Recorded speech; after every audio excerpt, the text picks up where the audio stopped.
एके दिवशी शेती शाळेतून मी घराकडे जात असताना मला चिकूच्या झाडावर काहीतरी काळसर डाग दिसला. तर मी ओळखलं की इथे घरटं वगैरे नसून हा डायरेक्ट मधाचा पोळा असण्याची शक्यता भरपूर आहे. आणि जवळ गेलो असता ही पोळी पूर्णपणे पिवळी कशी काय, काळसर वगैरे कलर असतो पण ही पोळी पूर्ण पिवळी होती. आणि या माशा सगळ्यात ॲग्रेसिव्ह कॅटेगरीमध्ये मोडतात.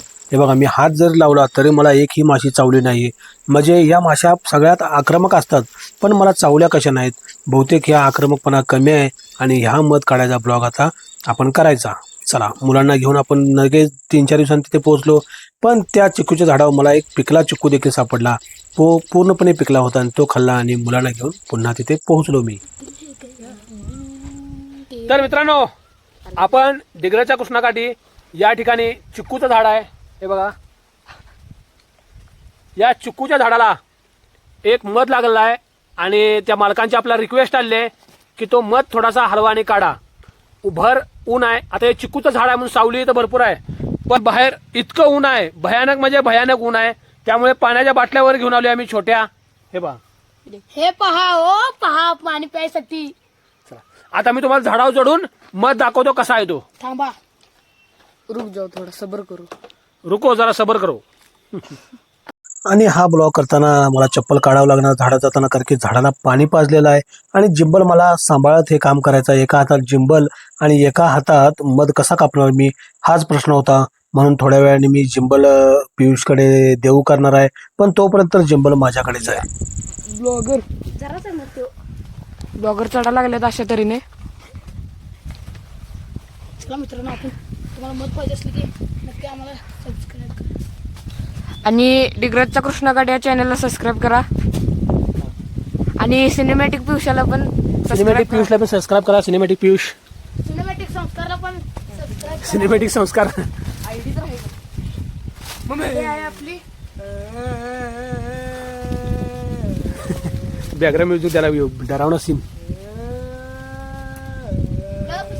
झूम होते बघूया, थांब जरा. हा, होतो इथून झूम.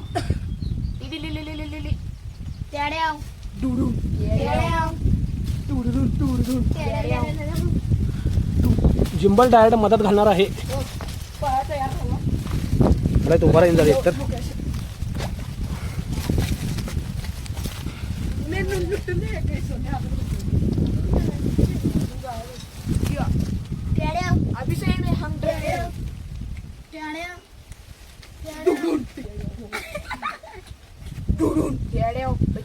ए, लांब थांबा बरं का.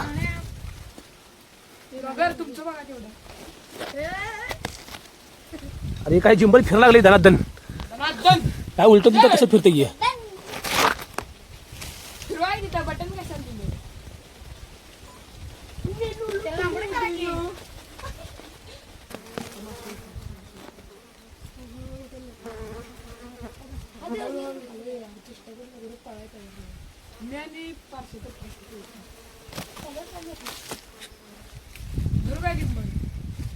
धर आता जिंबल तुम्ही धरा. माझ्या खोडप दे, मी लांब दिसलो पाहिजे नुसतं तिथून धर नुसता. येले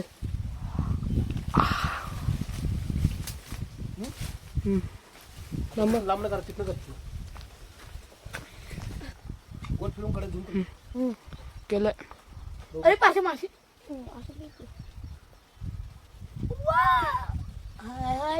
पहिचान असे डुडून ट्याडा होय. त्या तुम्हाला काढा काढा की काढू काय काढा. उठ उठ उठ, मला पळायला तयार राहायला पाहिजे.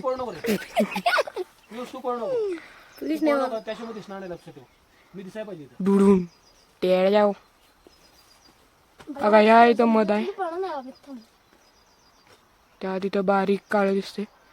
ब्लॉगर ब्लॉगर चेष्टा नाही खरं, इकडे पण येणार की जरा.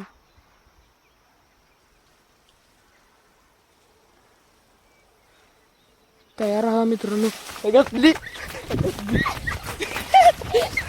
ब्लॉगर तिथं झाडावर आहेत आणि माशा उठल्या जास्त तऱ्हेने आणि आम्ही आलो इकडे लांब. माशा इकडे पण येऊ शकतात. ब्लॉगर आले, मध्ये घेऊन आलो ब्लॉगर.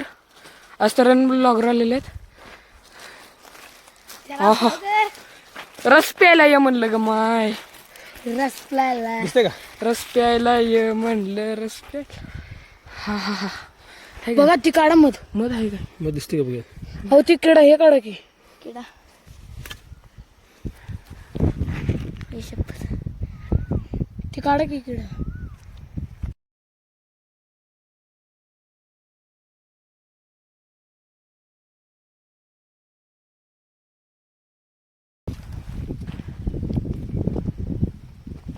आहे का चांगलं का? या तर काय नसते रे, सोड दे. तर काय नसते, सोड रे राजा. तूच हात तूच हात. तुमचा हात लागला चिकाट. मधमाशा गेल्या कुठे? हो गेला काय मधमाशा तिथं बस. हे जागतं फिरायला लागलं. चौथी तिकडं नजर बघा. ए त्या ठिकाणी आहेत बरं का? ह्याच्यात आहे ब्लॉग. ए त्यात आहे इकडं जरा. भांडा लागले. ए बाटलीत काढा जर पहिला. ते कसली पाण्या बाटली रिकामी कर. तर ते पाण्या बाटली रिकामी कर. हा हे रिकाम कर, पिऊन कर. गप्पी पिऊ काढते थांब. ठीक असेल ती बारकी करची लागली. मी गप्प करतो. देखा घ्या देखा पेचे ना मधमाशा ओरडायला. मधमाशा ओरडायला म्हणजे घोंगाला असं नाही. ते आता दुसरा अड्डा तयार करतात. लगेच दुसरं घर तयार करतात. लय अग्रेसिव्ह असते बघा ही मधमाशी चावत्या. कुठल्या द्या हं? साधा मध आहे. देशी आहे. देसी विदेशी. मी जर तुझं लय टेन्शन घेऊ नका. आगा वगैरे नाही इथं संपवा लागले ब्लॉग.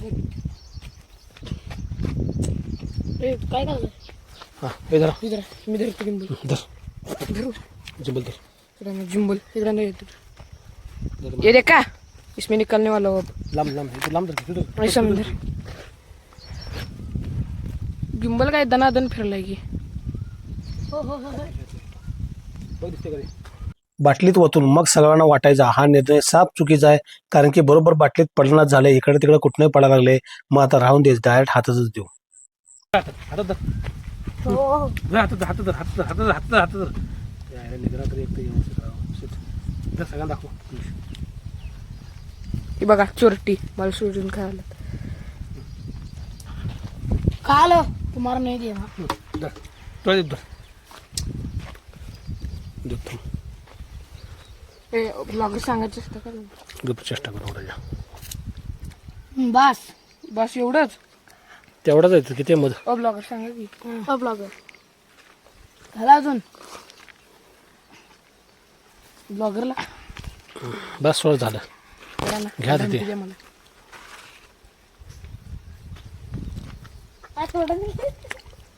हाताला तर पूर्णपणे चिटकून बसलाय. त्यामुळे मला चाटून खाण्याशिवाय पर्याय नाही. आणि त्याचं वैशिष्ट्य मित्रांनो, त्याचा डाग अजिबात पडत नाही बरं का कशाचाही मधाचा. मध खाल्ल्यामुळे काय होतं? मध खाणं चांगलं असतं शरीराला. मध खाणं आरोग्य आमच्या असते. घरात आहे की अनेक काढा का ब्लॉगर. मग आमच्या घरात बरणे मुक्ती. नको. ते बरणीतलं वेगळा असतो ब्लॉगर. ए आता बघ लगे हात धुतला जातो. ओरिजिनल कसा वळ काय सांगूया. तुमच्या कपड्यावर डाग जरी पडला तरी पण नुसता पाण्याने धुतलं तर गेला पाहिजे. लक्षात ठेव. हे बघ नुसता हात जरी ह्या धुतला तरी पण मधाचा डाग लगेच गेला पाहिजे. गेला लगेच. ओरिजिनलचा असा असते. लक्षात ठेव. पाण्याने धुतला किंवा कपड्यात नुसतं पाणी जर लागलं तरी सुद्धा गेला पाहिजे. आता बघा इथं आहे का हो तिथलं काढला तिथं त्या ठिकाणी कसं बसायत घोंगायत आहे का. दुसरं तयार करायला. दुसरं तयार केलं तिथं. दुसरा लगेच तयार करते तिथं. जरा थांबून ते पण काढूया. ते का लगी होते लागा. इतक्या लवकर जर मध तयार होत असता तर मध हा दुधाच्या किमतीमध्ये मिळाला असता. पण तसं नाहीये. मधाला तयार करण्यासाठी मधमाशांना कष्ट हे लागतेच. तर 12 मधमाशा यांचं मधमाशीचं आयुष्य साधारण 30 दिवसाचं असते. तर 12 मधमाशा पूर्ण 30 दिवस काम केल्यावर म्हणजे पूर्ण आयुष्यभर काम केल्यावर 1 चमचा मध तयार होतोय. त्यामुळे मध हा महागच मिळणार. अशा तऱ्हेने आम्ही मध काढलेला आहे. अशा तऱ्हेने आम्ही मध काढलेला आहे आणि अतिशय साध्या पद्धतीने मध काढलाय बरं का. आणि पाणी पण पिले. आणि पाणी पण पेरलं आहे. अतिशय साध्या पद्धतीने काढलाय. जास्त काय नाही इंटरेस्टिंग. म्हणजे झाडावर चढून मी काढला आणि सगळ्यांनी मध वाटून खाल्लेला आम्ही. अशा आता डिग्रजच्या कृष्णाकाठी वेगवेगळे भाग येत असतात. पाहत चला आणि खुश राहा, सुरक्षित राहा. चला बाय. टाटा. ती मागा अजून मत चाटायला बाटलीतला. टाटा टाटा. चला तर मित्रांनो, डिग्रजच्या कृष्णाकाठी दररोज संध्याकाळी 8:15 ते 9:15 या वेळेत 10 मिनिटाचा भाग येतोय. पाहताय ना, पाहत चला आणि आवडल्यास शेअर देखील करत चला. आता उद्या पहा हा भाग. खुश राहा, सुरक्षित राहा.